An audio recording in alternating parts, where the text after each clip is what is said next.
امام حنبلی، امام مالکی اور امام حنفی، پانچواں کوئی مسلک نہ تھا، نہ ہے، نہ آنے والا ہے۔ اگر آ گیا تو سمجھ جاؤ آگے کیا۔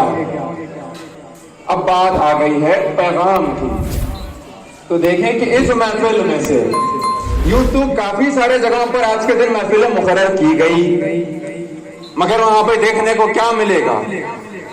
صرف محفل سما ہوتا ہے، محفل برخاست۔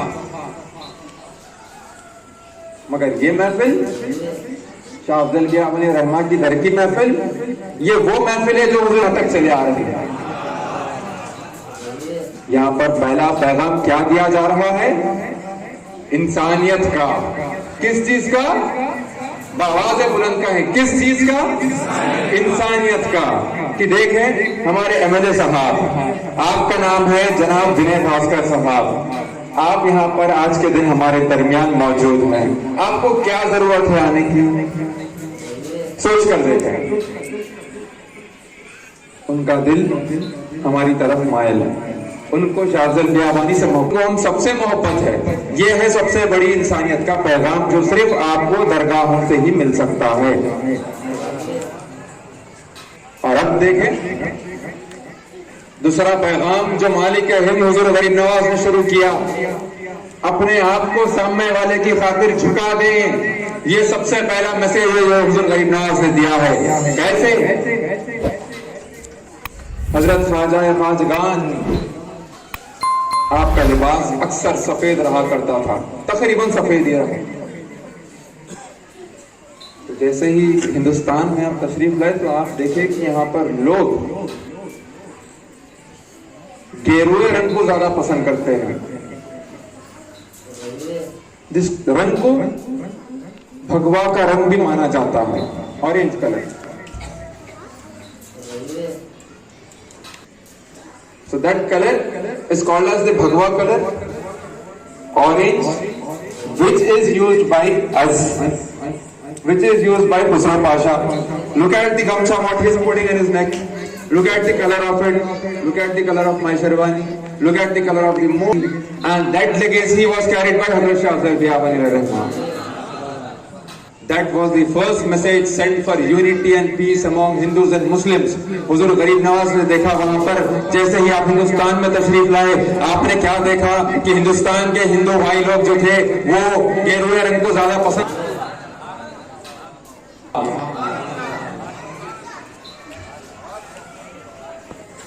یہ ہے وہی پیغام عام کیے۔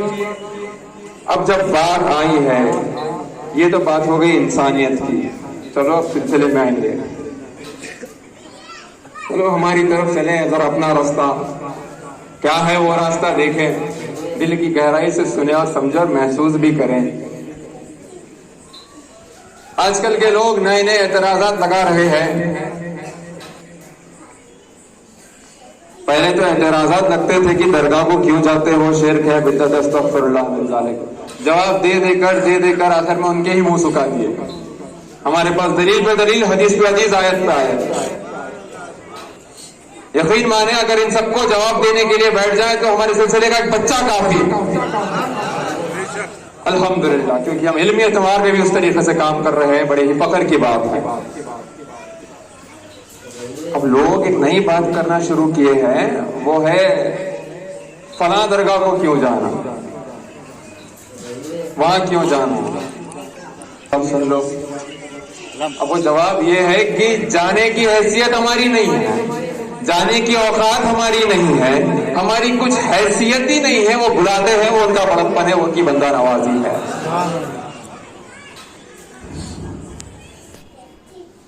سارے بزرگان دین مقدم، سارے بزرگان دین میں دو بزرگ ایسے ہیں، ایک جس سے ہم ہیں اور ایک سب کے پرائم منسٹر جو اجمیر شریف میں آرام فرما رہے ہیں، جو اجمیر شریف میں بیٹھ کر ہم سب کو دیکھ رہے ہیں، جو اجمیر شریف میں بیٹھ کر سارے ہندوستان میں ایسی فصل اگائی کہ جس کا اناج اور جس کا نکلتا ہوا راشن مطلب اسلام، مطلب ہمارا کلمہ آج تک سب کی زبانوں پر دوہرا رہا ہے۔ وہ ہے فیضان حضور غریب نواز کا۔ کہ دیکھیں معاملہ کیسا تھا، بلاوی کی جب بات آتی ہے،